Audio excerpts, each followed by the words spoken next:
Good morning students, welcome to class 11 statistics. बेटा statistics में आज हम अपना नेक्स्ट चैप्टर स्टार्ट करेंगे, that is chapter number 4, organisation of data. Data को ऑर्गेनाइज करना। प्रीवियस चैप्टर में बेटा हमने कलेक्शन पढ़ लिया था, सोर्सेज पढ़ लिए थे कलेक्ट करने के। अब now the further is organisation of data. Data को ऑर्गेनाइज करना। क्या मतलब होता है बेटा ऑर्गेनाइजेशन का?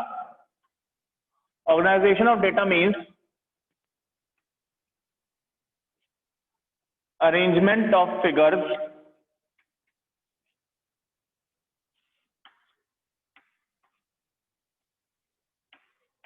in such a manner that facilitates comparison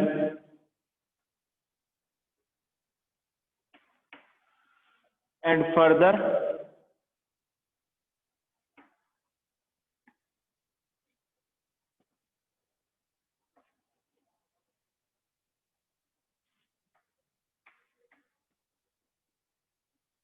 further analysis should be done. Organization of figures, organization of data means arrangement of figures in such a manner that facilitates comparison and further analysis should be done. Figures को हमें इस manner में arrange करना पड़ता है जिससे similar data का हम कंपैरिजन कर सकें इजीली, या जिससे कंपैरिजन सिमिलर नेचर के डेटा का इजीली हो जाए।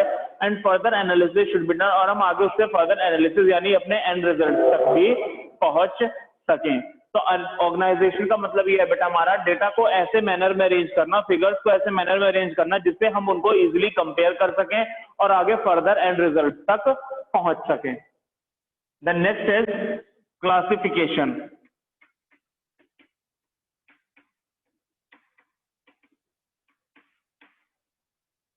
नेक्स्ट है बेटा हमारे पास क्लासिफिकेशन। क्लासिफिकेशन का मतलब क्या होता है? It is a process of arranging things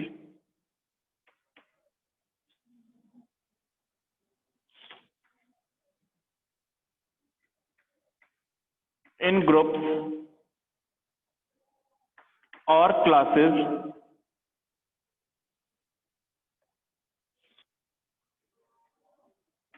according to their similarities.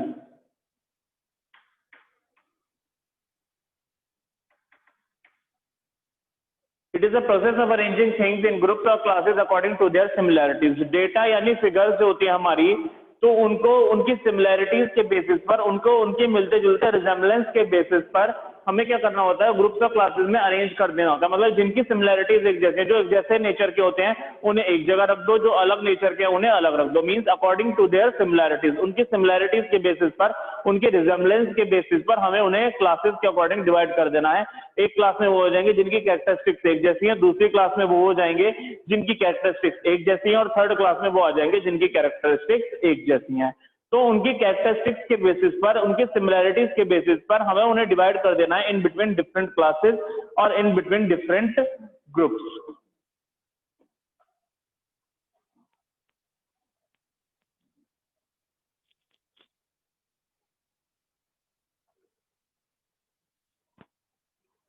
Then next is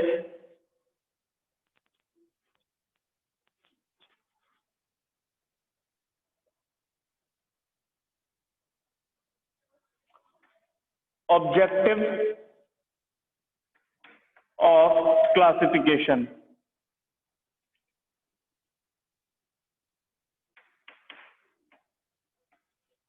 objectives of classification. Classification के ऑब्जेक्टिव क्यों करते हैं हम क्लासिफिकेशन?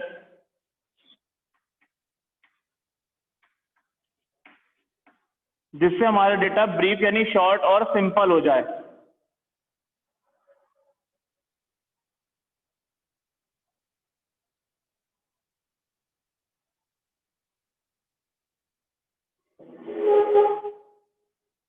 देन यूटिलिटी, जिससे डेटा की यूटिलिटी बढ़ जाए, उसकी पावर बढ़ जाए, क्योंकि सिमिलैरिटीज के बेसिस पर क्लासिफाइड हो जाएगा। देन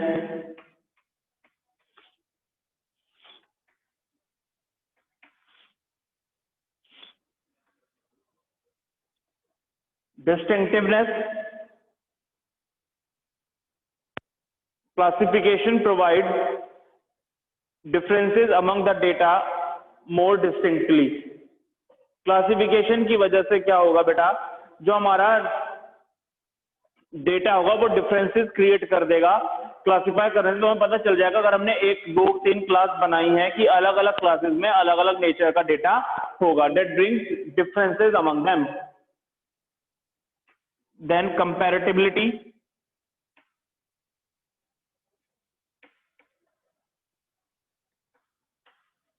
कंपैरिजन इजी हो जाएगा, इजीली कंपैरिजन कर सकते हैं।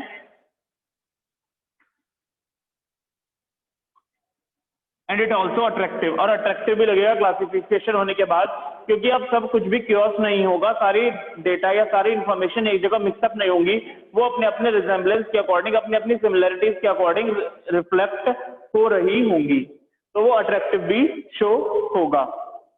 देन नेक्स्ट है बेटा हमारे पास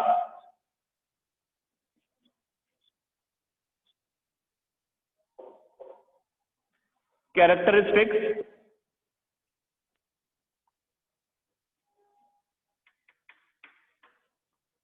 of a good classification.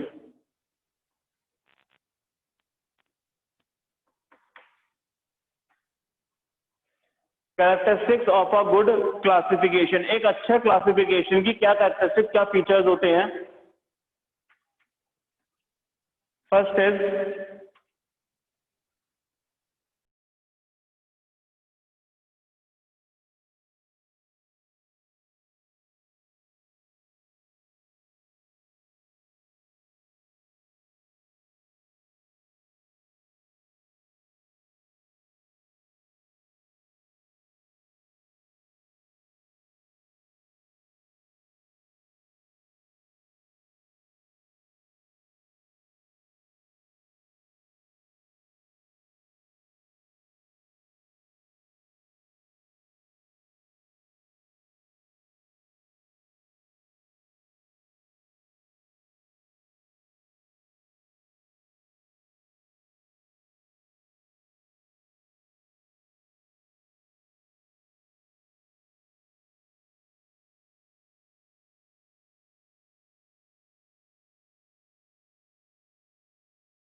तो बेटा नेक्स्ट हमारे पास कैरेक्टरिस्टिक्स ऑफ गुड क्लासिफिकेशन, एक अच्छे क्लासिफिकेशन की क्या कैरेक्टरिस्टिक्स होती है, क्या उसकी खूबियां होती हैं क्लासिफिकेशन की?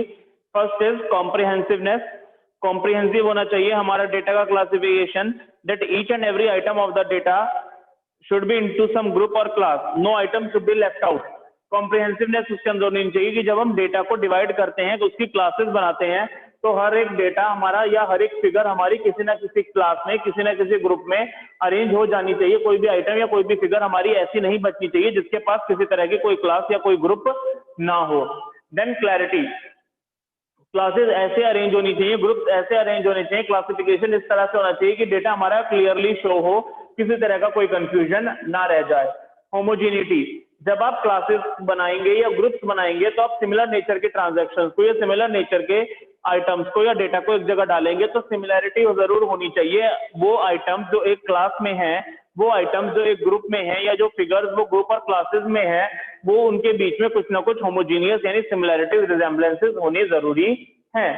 सुटेबिलिटी, नेक्स्ट है हमारे पास सुटेबिलिटी। क्लासिफिकेशन एक अच्छा तभी माना जाएगा जब वो क्लासिफाइड डेटा इस तरह से हो या डेटा इस तरह से क्लासिफाइड होना चाहिए, क्लासेस के अंदर ग्रुप के अंदर इस तरह से डिवाइड होना चाहिए जो हमारी ऑब्जेक्टिव यानी study of the objective should be fulfilled. जिस मैनर में हम स्टडी करना चाह रहे हैं, जिस इंक्वायरी के लिए हम ये डेटा को क्लासिफाई कर रहे हैं, उसका ऑब्जेक्टिव, उसका पर्पस हमारा पूरी तरह से पूरा हो जाए। देन इलास्टिक, हमारे पर्पस में, हमारे डेटा में या ऑब्जेक्टिव में किसी तरह का कोई चेंज आ सकता है जिसकी वजह से हमारा क्लासिफिकेशन ऐसा होना चाहिए कि उसके अंदर चेंजिंग स्कोप जरूर प्रेजेंट होना चाहिए। अगर हमारा जो ऑब्जेक्टिव है, जो हमारा पर्पस है, वो किसी तरह से या कभी चेंज होता है तो क्लासिफिकेशन इस तरह से करना चाहिए कि हम अपनी क्लासेस में, हम अपने ग्रुप्स में उन्हें चेंज कर सकें।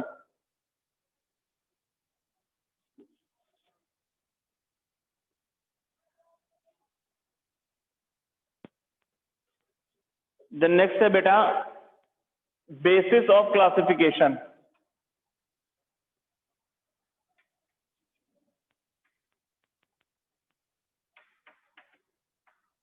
कैसे क्लासिफाई कर सकते हो? फर्स्ट है आपके पास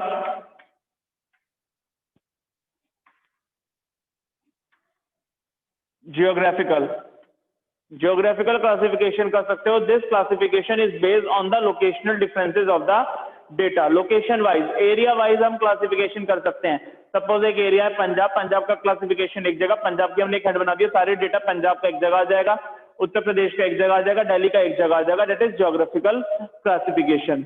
this classification of data is based on the geographical और locational differences of the data. ये जियोग्राफिकल और लोकेशनल बेसिस पर डेटा को क्लासिफाइड करता है।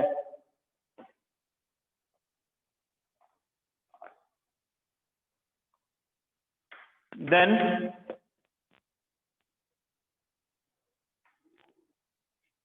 Chronological classification. क्रोनोलॉजिकल क्लासिफिकेशन क्या होता है? That data should be classified according to the time.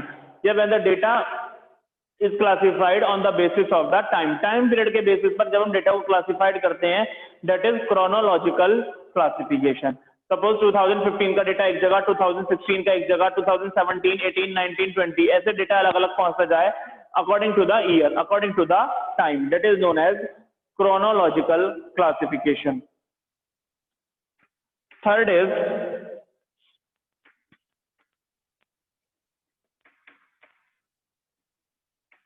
Qualitative classification. Qualitative classification का मतलब क्या होता है बेटा?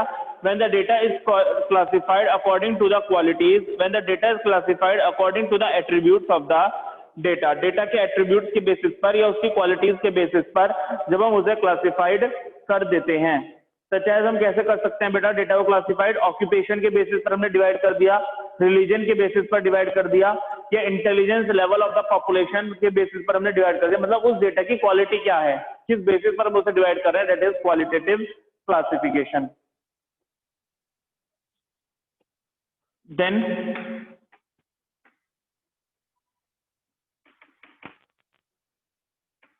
Quantitative qualification. क्वांटिटेटिव क्लासिफिकेशन का मतलब क्या होता है? Numerical classification.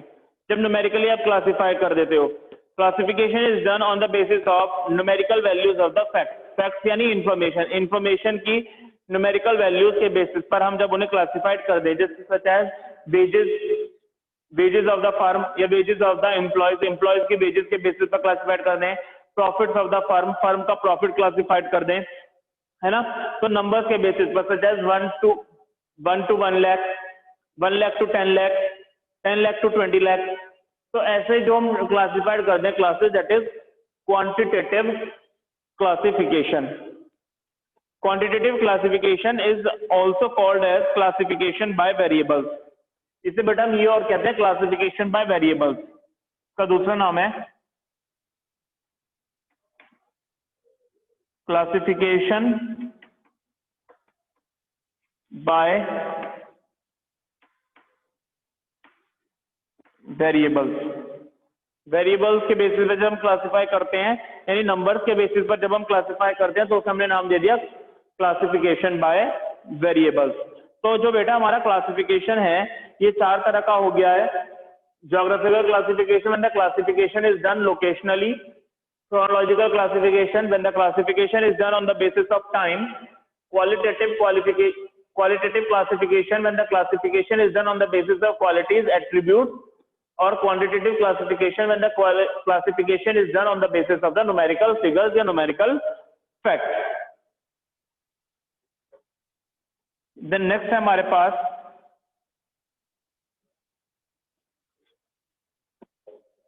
variable।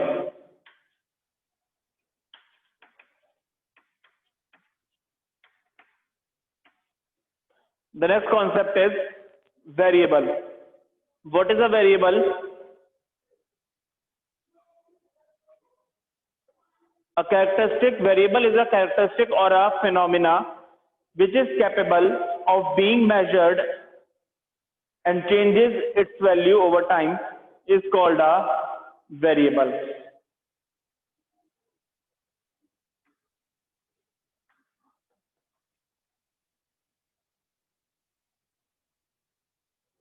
A characteristic or a phenomena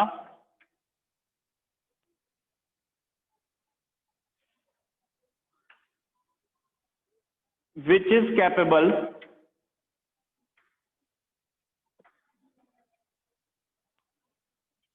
of being measured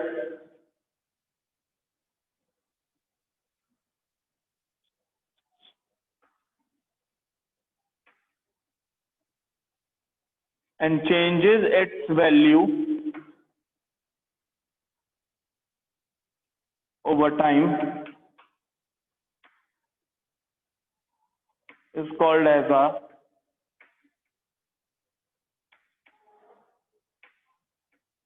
variable. उसे हम क्या कहेंगे बेटा? वेरिएबल कहेंगे। तो वेरिएबल एक कैरेक्टरिस्टिक है या कोई भी फेनोमेना जिसे हम मेजर कर सकते हैं, या कोई भी ऐसी कैरेक्टरिस्टिक जिसे हम मेजर कर सकते हैं, कोई भी ऐसा फैक्ट, कोई भी ऐसी फिगर जिसे हम मेजर कर सकते हैं और जिसकी वैल्यू एक टाइम के साथ चेंज हो जाए, that is known as a variable.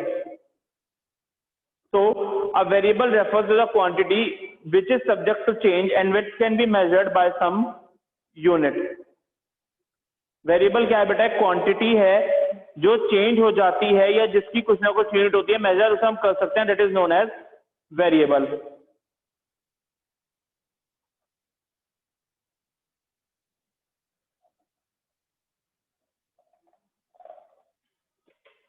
तो ये था हमारा बेटा concept of variable. Means a characteristic और phenomena which is capable of being measured and changes its value over time is called as a variable. Variable हर वो चीज variable होगी जिसकी क्वांटिटी मेजर करी जा सकती है या जिसकी वैल्यू में टाइम के बाद कोई चेंज आ जाएगा, तो that is known as a variable. वो क्या होगा? हमारा वेरिएबल होगा।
सर आपकी आवाज नहीं आ रही।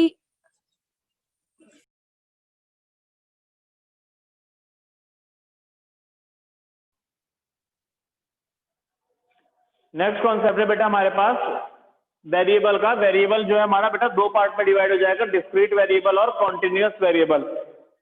डिस्क्रीट वेरिएबल वो वेरिएबल होता है जो इंक्रीज होता है एज इन जंप, जंप से मतलब बीच बीच में वो जंप ले जाता है, बीच बीच में ज्यादा गैप ले जाता है, 1 2 3 10 15 25 50 ऐसे।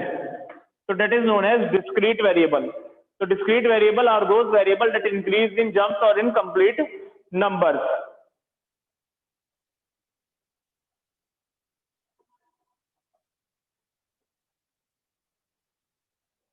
Then next है बेटा हमारे पास continuous variable. Continuous variable वो variable होता है जो continuously increase करता है। Variables that assume a range of values or increase not in jumps but continuously or in fractions are known as continuous variables. जो वेरिएबल हमारा इंक्रीज होता है जस्ट नॉट इन जंप, जो कॉन्टिन्यूसली इंक्रीज होता रहेगा। कैसे? सपोज 5.1 5.2 5.3 5.4 या 0 to 5 5 to 10 10 to 15 15 to 20, that is continuous variable. ये कैसा वेरिएबल है हमारा? Continuous variable. तो इसे हम कहते हैं कॉन्टिन्यूस वेरिएबल। तो वेरिएबल क्या होता है? वेरिएबल हमने पढ़ लिया बेटा, हर वो कैरेक्टरिस्टिक या हर वो चीज वेरिएबल है जिसे हम मेजर कर सकते हैं, जिसे क्वांटिटेटिव मेजर कर सकते हैं, जिसका टर्म मेजर हो सकता है या फिर उसकी वैल्यू में एक टाइम के बाद चेंज आ जाए तो वो वेरिएबल होगा। वेरिएबल दो तरह से हो सकता है, डिस्क्रीट वेरिएबल और कॉन्टिन्यूस वेरिएबल। अगर लगातार एक जगह एक जैसा इंक्रीज ना हो तो डिस्क्रीट वेरिएबल, मतलब जब वैल्यूज या फिगर्स इंक्रीज हो जाती हैं इन जंप, बीच बीच में जंप लेकर, तो वो डिस्क्रीट वेरिएबल्स होती हैं। और जब कोई भी वेरिएबल हमारा कॉन्टिन्यूसली इंक्रीज होता जाए, एक साथ इंक्रीज होता जाए, तो उसे हम कहते हैं कॉन्टिन्यूस वेरिएबल। देन नेक्स्ट है बेटा हमारे पास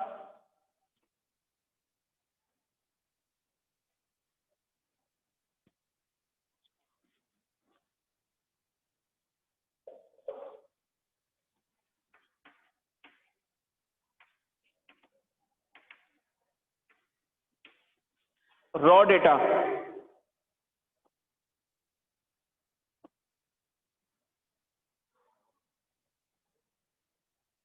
नेक्स्ट है बेटा हमारे पास raw data.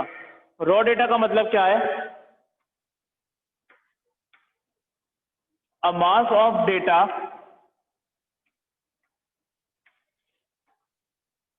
in its crude form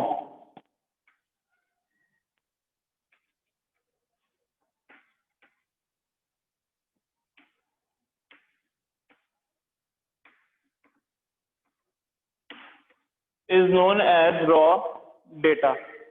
A mass of data in its crude form is known as raw data. A mass of data मतलब when data is collected originally, या जब सबसे डेटा बिल्कुल क्रूड फॉर्म में होता है, initial form में होता है, जब डेटा को बिना अरेंज किया हुआ जब डेटा होता है, means when the data is not arrange,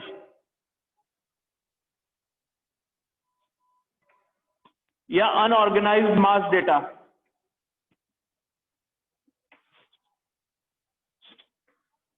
Unorganized mass of various items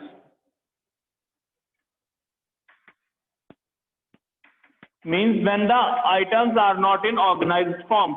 जब आइटम्स कलेक्ट होती हैं तो उस टाइम पर वो ऑर्गेनाइज्ड फॉर्म में नहीं होती, और जब वो ऑर्गेनाइज्ड फॉर्म में नहीं होती हैं तो हम उसे कहते हैं रॉ डेटा। जब वो ऑर्गेनाइज्ड फॉर्म में नहीं होगी तो हम उसे क्या कहेंगे बेटा? रॉ डेटा कहेंगे। When items are not in organized form, unorganized mass of various items, अलग अलग आइटम्स का अनऑर्गेनाइजेशन, मतलब अभी वो डेटा ऑर्गेनाइज नहीं हुआ है हमारा, अभी वो जो मास है, वो इंफॉर्मेशन है, वो अनऑर्गेनाइज्ड है। तो a mass of data in its crude form, crude form का मतलब क्या है? अपनी ओरिजिनल फॉर्म में है वो, अभी वो कलेक्ट होकर ही आया होगा, यानी अभी वो अरेंज नहीं हुआ है, यानी अभी हमने उसे ऑर्गेनाइज नहीं किया है। तो वो होता है बेटा हमारा रॉ डेटा।